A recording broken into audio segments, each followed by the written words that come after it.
First World War was raging in Europe. The year was 1914, and it all began with an assassination.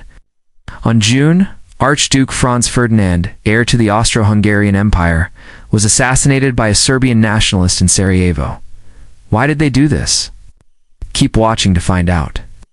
The German Empire was sandwiched between two powerful alliances. It was named after Alfred von Schlieffen, the chief of the German Army General Staff. This meant that the Germans would have to invade them in order to get to France, which wasn't ideal. This is because the Belgians were fiercely independent and proud of their neutrality. They wouldn't take kindly to being invaded. Well, the Germans knew this, but they didn't really care. When the Germans first crossed into Belgium, they told the Belgians that they were only passing through and that they wouldn't be staying long. The British also had a personal interest in preventing the Germans from invading Belgium. At first, the French were able to hold them off. But as the weeks went on, the Germans became more and more aggressive. Eventually, the French were forced to retreat. This led to a massive chase across northern France. The Germans pursued the French as far as they could, but they eventually stopped near Paris. This was because neither side was willing to risk a major engagement.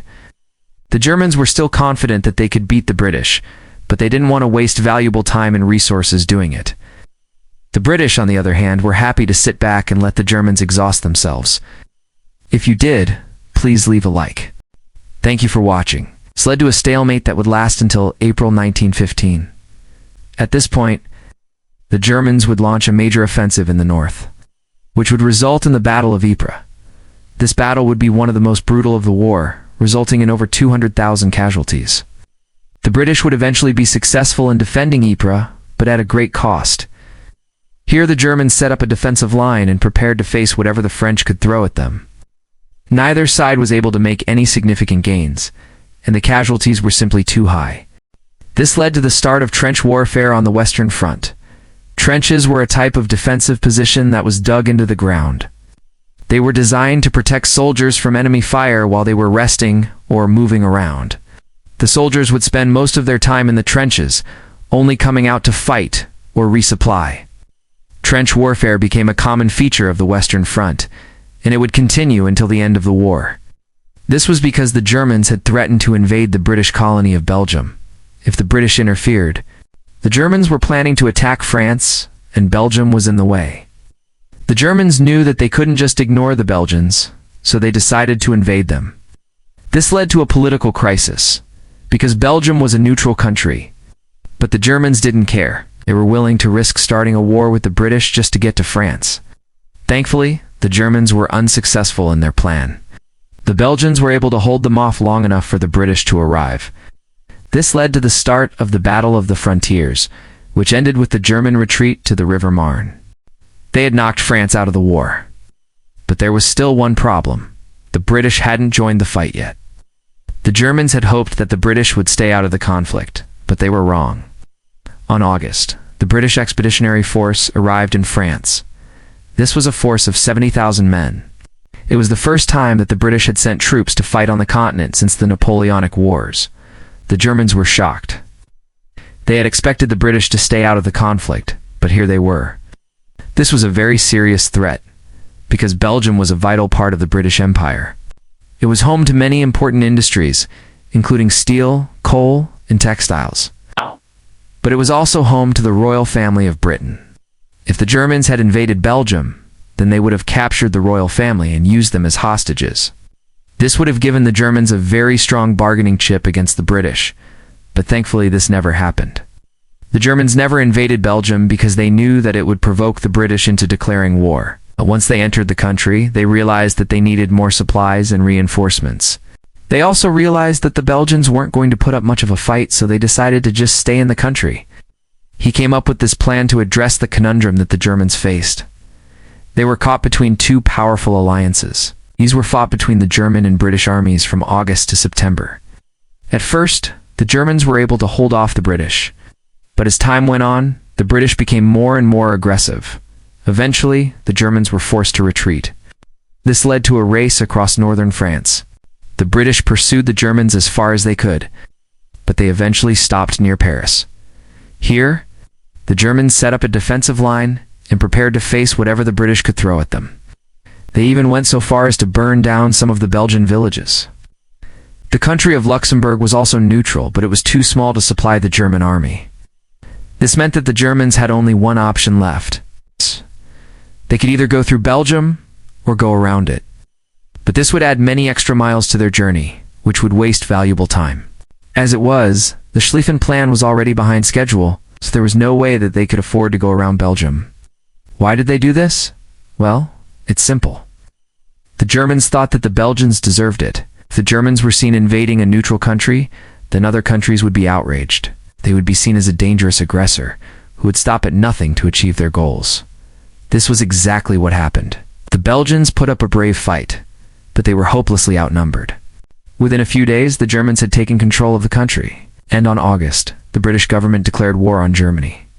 This was partly because of the German invasion of Belgium. But there was another reason for this. The British had obligations to defend Belgium. Not only was Belgium a neutral country, but it was also a strategic ally. They had been warned that the Germans were coming, and they had plenty of time to prepare. But instead of leaving the country, or at least hiding their supplies, they decided to stay and fight back. The Germans felt that this was an act of aggression, and they responded accordingly. If they were to go to war with either of them, then they would be fighting a two-front war. This would mean that they would have to split their army into two halves, which would reduce their fighting strength. Instead, he wanted to knock France out of the war quickly, so that they could focus on Russia. So the plan was to quickly move through Belgium and attack the French capital of Paris, once and for all. Then they would turn around and face the Russians. To its east was Russia, and to the west was France. Between them was Belgium, a small but very important buffer zone. For centuries, Belgium had been a part of the Low Countries, a region that included modern-day Belgium, the Netherlands, and Luxembourg. However, in 1830, after a wave of revolutions across Europe, the people of Belgium rose up against Dutch rule and declared themselves an independent nation. Since then, Belgium has been neutral, meaning that it promised not to get involved in any wars. This worked out well for them, because it kept them out of the conflict when Austria-Hungary declared war on Serbia. But now the Germans were about to change everything. In response, Austria-Hungary declared war on Serbia on July soon. The other European powers began to mobilize their armies and select sides. Within a few days, the French and British governments had made up their minds.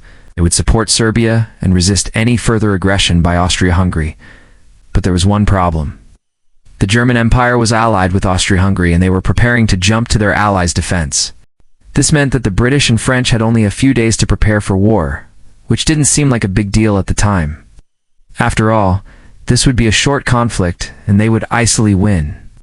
However, this would be one of the deadliest wars in history, claiming over 40 million lives. And to make matters worse, they were about to step into a hornet's nest.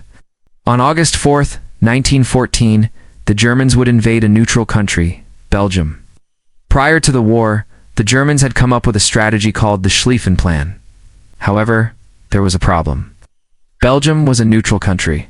In fact, the Germans felt so confident that they actually looted some of the Belgian towns. They stole food, supplies, and even weapons.